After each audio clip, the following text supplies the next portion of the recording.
Aujourd'hui est un jour particulier. Plutôt que de revenir encore et encore sur l'inflation, les conflits armés, la récession économique, les hausses des taux, les chutes des marchés, les famines ou la crise énergétique, j'ai décidé de faire une pause et à la place, je vais vous raconter une belle histoire.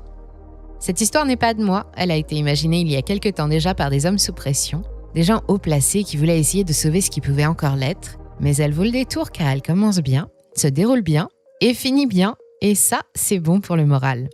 En plus, c'est une histoire vraie, à part la fin qui a peut-être été un peu romancée par les auteurs. Cette histoire s'intitule « Tout va bien », mais on l'entend aussi sous le nom de « Grand mensonge des banques centrales ».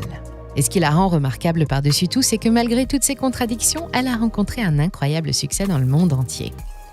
Son message a été repris partout et suivi avec enthousiasme par des millions d'investisseurs, d'épargnants, de banquiers et de gouvernants.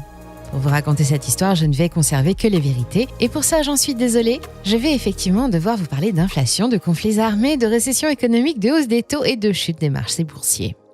Depuis que le monde économique a découvert cette belle histoire, que les médias ont appelé le Big Lie et qui s'est transformé depuis en grand mensonge des banques centrales, la confiance des populations américaines et européennes dans leurs institutions financières officielles s'est considérablement dégradée. Et il n'y a rien de surprenant car en réalité, rien ne va bien et la fin est déjà écrite sans happy end.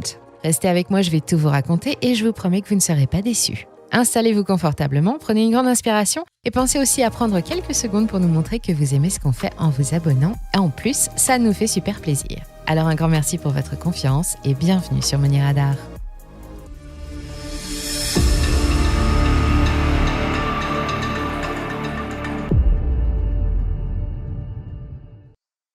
L'inflation.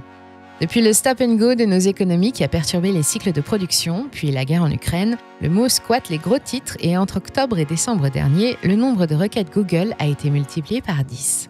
Si le sujet fait autant de bruit, c'est que l'inflation a dernièrement atteint des niveaux douloureux et qu'aujourd'hui nous la ressentons tous, à la pompe d'abord, et au moment de payer les factures de gaz ou d'électricité, mais aussi dans nos assiettes ou pendant nos moments de détente. Alors que les réseaux de production mondiaux reprenaient une activité normale après des mois de perturbations, la guerre et les sanctions prises contre le pétrole et le gaz russe ont plongé le monde dans une crise énergétique majeure. Les coûts de production des biens courants augmentent aussi sous la pression des consommations intermédiaires et des pénuries, engrais, carburants, matières premières ou main-d'œuvre, y compris dans l'agriculture et les services. Selon l'INSEE, en France, nous subissons une inflation sur 12 mois de 3,6% en février, de 4,5% en mars et de 4,8% en avril. Mais le phénomène est mondial. La moyenne de l'inflation dans les pays de l'OCDE est déjà de 7,7% en février 2022, avec en tête les États-Unis, et un score officiel de 8,5% en avril contre déjà 6,2% en octobre dernier. Mais que se passe-t-il exactement ? Certes, il y a la guerre, mais elle n'explique pas tout, et en tout cas pas pour tout le monde. Si vous êtes un fidèle de la chaîne, vous savez comment fonctionnent les marchés monétaires. Normalement, un tel niveau d'inflation devrait déclencher une alerte générale et faire sonner les téléphones de tous les bureaux des banques centrales. Leur rôle, je le rappelle, est de mener une politique qui assure un maximum de stabilité à la monnaie dont ils ont la charge. Et là, dollars et euros sont sévèrement secoués et le pouvoir d'achat des populations est en danger. Quand les prix augmentent aussi vite et aussi fort, elles seules ont les moyens d'intervenir pour calmer le jeu. Pour ça, rien de plus simple, elles agissent sur leur taux directeur. Autrement dit, elles font varier le prix de l'argent. Qui dit taux plus élevé, dit crédit plus cher et donc moins accessible. Entreprises, ménages et même gouvernements empruntent moins et sont plutôt encouragés à épargner et la consommation subit un grand coup d'arrêt. Moins de demandes apaisent les prix. Mais cette stratégie n'a pas que des bons côtés car quand l'activité économique se contracte, on appelle ça une récession. D'un autre côté, laisser l'inflation galoper est un jeu dangereux, synonyme d'érosion monétaire, de hausse des inégalités, de perte de compétitivité à l'international, de faillite, de privation et de chômage, et ce sont aussi les symptômes d'une récession. Tout ça, nous le savons, et nous savons comment réagir, et pourtant, on ne l'a pas fait. Ce sont les responsables des finances mondiales, les banques centrales avec l'appui des gouvernements, et tout particulièrement la Fed et la BCE. Les observateurs se demandaient déjà en octobre dernier pourquoi la Banque fédérale américaine ne relevait pas ses taux longs, à l'époque très proches de zéro, toujours fixés à 0,08%. Aujourd'hui, ils se le demandent toujours, malgré les dernières hausses de mars et de mai qui ont porté les taux longs à 0,83% seulement, car il aurait fallu des mesures beaucoup plus fortes. Mais Jérôme Powell doit faire face à une situation difficile et rappelez-vous, nous en parlions ici même. Pour la Fed et pour l'Amérique, le temps du tapering est venu. Le tapering, c'est la fin des mesures de soutien à l'économie américaine pour lutter contre les conséquences de la pandémie. des plans d'un montant total de 5 000 milliards de dollars, essentiellement financés par la dette, qui ont fini 18 mois plus tard dans les portefeuilles des investisseurs et alimenté l'une des plus grosses bulles boursières de l'histoire. Aujourd'hui, le bilan de la Banque centrale américaine s'est considérablement alourdi pour atteindre la somme colossale et inédite de 9 000 milliards de dollars. Les mesures du tapering consistent donc à s'alléger progressivement de 1 100 milliards de dollars par an d'obligations souveraines américaines et à normaliser les taux, autrement dit, mettre fin à l'ère des taux négatifs en les remontant progressivement jusqu'à ce que l'inflation se calme. Depuis des mois, Jérôme Powell prend soin de préparer les marchés à l'opération, en choisissant ses mots soigneusement et à grand renfort de conditionnel dans ses discours. Il fait partie de ce que l'on appelle les colombes, des partisans d'un soft tapering. Il sait que les mesures de soutien doivent s'arrêter, mais il sait aussi que si son action est trop brutale, il provoquera l'effondrement des bourses, alors il prend son temps. Abreuvé des paroles rassurantes de la Fed qui soutenait encore à l'automne dernier que l'inflation ne pouvait être qu'un phénomène passager, les investisseurs ont à chaque fois accueilli ces communiqués de presse avec satisfaction. En mars dernier, les taux ont été relevés une première fois d'un timide 0,25%. L'annonce a été suivie d'un gros rebond du SP500, l'indice phare de New York, qui a grimpé de près de 11% en moins de 2 semaines. Jeudi dernier, Powell a annoncé une nouvelle hausse plus élevée de 0,5%, mais cette fois l'optimisme a été de courte durée sur les bourses américaines. L'euphorie n'a duré qu'une journée seulement, et l'intensité a été bien moindre, plus 3% pour le SP500, qui a dégringolé dès le lendemain. C'est que cette fois le marché y croit moins et a déjà pris conscience de la sinistre réalité. La Fed a promis 4 nouvelles hausses d'ici à la fin de l'année, sans préciser ni quand, ni de quelle ampleur, avec l'objectif d'atteindre un premier palier de 2% à Noël. Pourquoi 2% seulement, alors que c'est clairement insuffisant pour contenir l'inflation qui frappe l'Amérique ? C'est qu'au-delà, habituellement, les marchés boursiers se renversent et Powell ne veut pas être responsable de cela. S'il augmente les taux trop vite, comme le souhaitent les faucons qui s'opposent aux colombes dans ce match, les marchés vont passer un très mauvais moment et le risque est grand de voir les plus gros établissements financiers américains, premiers actionnaires du pays, chuter et emporter avec eux les bourses mondiales, comme en 2007. S'il ne fait rien ou s'il agit trop mollement, les prix vont continuer de grimper et le dollar ne vaudra plus un rouble, sans mauvais jeu de mots, et le risque est donc tout aussi grand de voir tout le pays entrer en récession, voire basculer vers une dépression. Bref, on n'aimerait pas être à sa place. Mais comment en est-il arrivé là ? C'est là que l'histoire devient intéressante. Depuis le siècle dernier, chaque crise majeure a été résolue de la même façon, avec une levée massive de fonds publics. Pour redresser les banques pendant la crise des subprimes ou soutenir leurs économies pendant la pandémie, les gouvernements ont emprunté des milliards de dollars. Normalement, une banque centrale ne peut pas prêter d'argent directement à un État pour ne pas perturber l'équilibre monétaire, et pourtant, c'est ce qu'elles font lorsqu'elles achètent des obligations souveraines sur les marchés secondaires. On appelle cela l'assouplissement quantitatif. Dans le cas des États-Unis, les 5 000 milliards de dollars d'obligations créées par le Trésor depuis 2 ans dorment dans le bilan de la Fed, qui doit, comme nous l'avons vu tout à l'heure, s'en débarrasser prochainement. J'entends d'ici certains d'entre vous se poser une question. Avec quoi la Fed a-t-elle payé les obligations émises par l'État américain ? Si vous avez déjà regardé nos vidéos sur la dette ou la finance des marchés, vous savez que c'est avec de l'argent qu'elle a imprimé spécialement pour l'occasion. Et que se passe-t-il lorsque l'on introduit autant de dollars en si peu de temps sur un marché économique déjà perturbé par les virus et les guerres ? Les prix montent et le dollar n'a plus été aussi bas face à l'euro depuis le début des années 2000. Sur le terrain, la hausse des prix est fermement ressentie par la population qui fait face à des difficultés pour se soigner, se loger et s'alimenter. Pourtant, les discours sont restés rassurants pour ne pas perturber les marchés en pleine euphorie. Et pour que la pilule passe vraiment bien, la Fed a été jusqu'à manipuler les chiffres de l'inflation, et en particulier l'indice des prix à la consommation. Si l'IPC américain était correctement calculé, la hausse réelle des prix serait proche de 16% en avril, soit le double de ce qui a été annoncé. Comme en France, l'IPC est calculé en fonction d'un panier de produits et services courants, censé représenter les dépenses moyennes d'un ménage. Alimentation, transport, logement, santé, habillement, etc.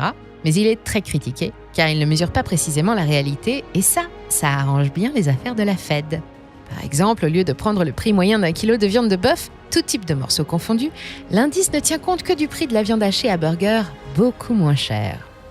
Autre exemple, pendant que les loyers augmentaient de 16% en 2020, l'inflation immobilière n'a progressé que de 3,9% selon l'IPC. L'explication ? Ce n'est pas le montant exact des loyers perçus qui sont comptabilisés dans l'indice, mais uniquement le ressenti des bailleurs. Oui, l'impression de ceux qui louent leurs biens. Il leur est demandé de déclarer combien ils estiment pouvoir louer leurs biens, mais pas combien ils le louent réellement. Avec une inflation réelle aussi bien cachée pendant des mois, la Fed est parvenue à convaincre l'ensemble des marchés que tout allait bien et que tout allait bien se passer, et ça a parfaitement fonctionné, Mais un point de non-retour a été dépassé et le piège est en train de se refermer. Pourtant, Jérôme Powell parle toujours d'atterrissage en douceur et le gouvernement de Joe Biden annonce pour 2022 un budget fédéral en hausse qui va atteindre les 6 000 milliards de dollars. Et pendant que le reste du monde revoit ses prétentions face aux difficultés provoquées par la guerre, les prévisions pour la croissance américaine restent très optimistes.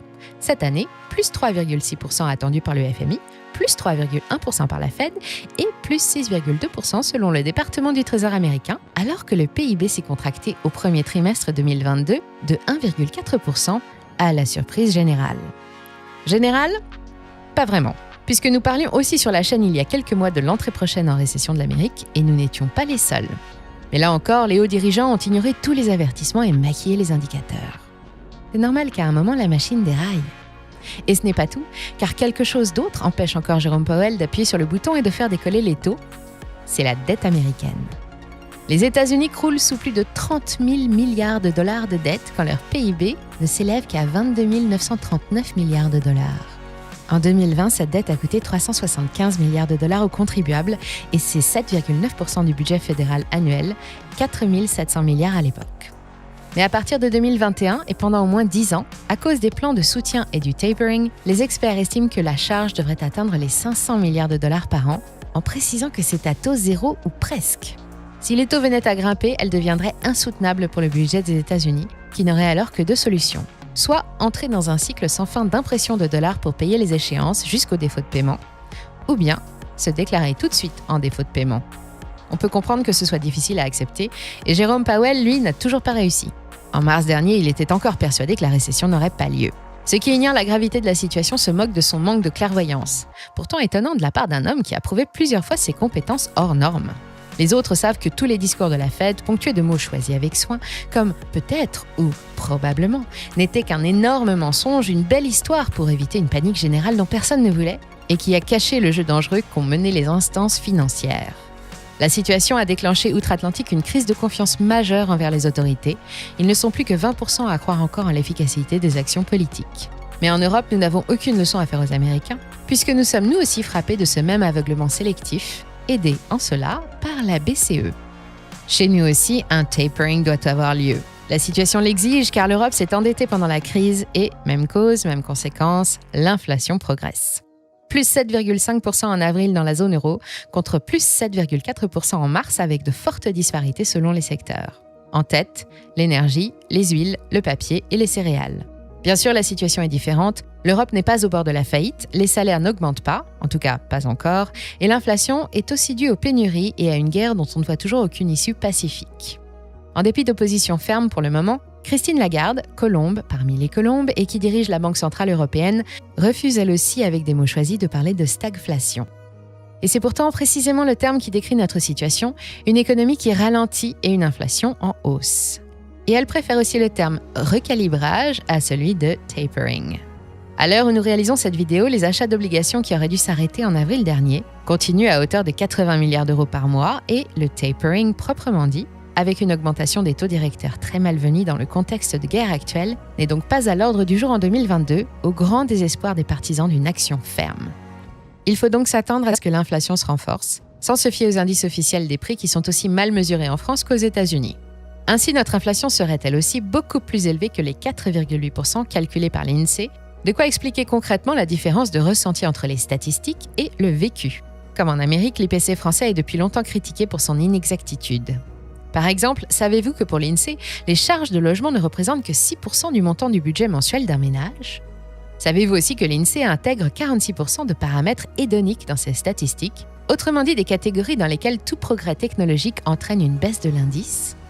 Quand un produit est remplacé par un autre plus perfectionné ou de meilleure qualité, même si ce dernier est vendu plus cher, l'INSEE considère qu'à technologie égale, son prix est plus bas que celui de l'ancien modèle.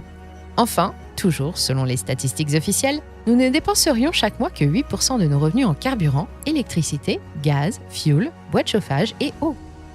Tout cela paraît bien éloigné de notre réalité.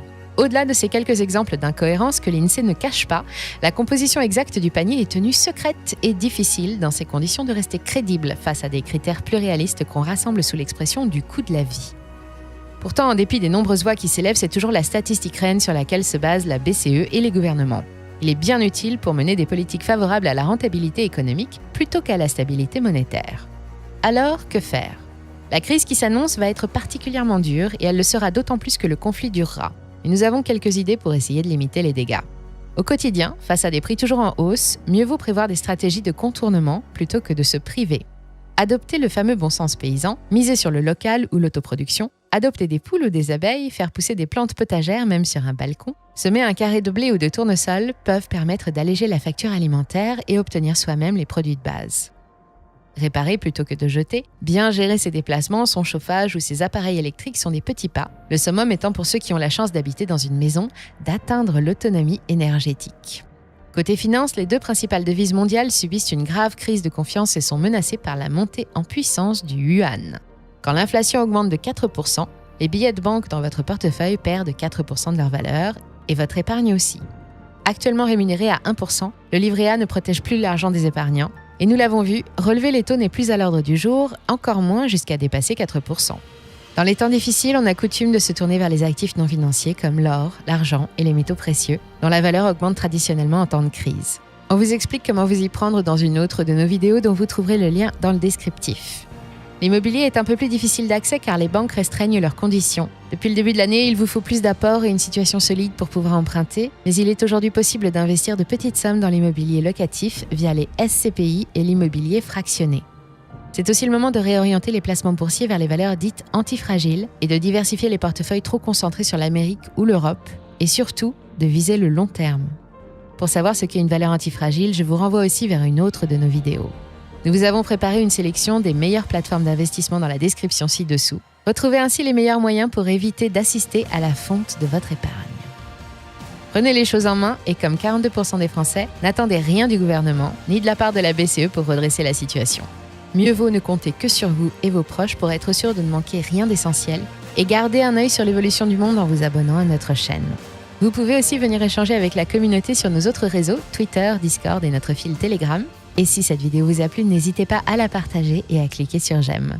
On attend vos réactions et vos commentaires avec impatience et on vous dit à très bientôt. C'était Money Radar.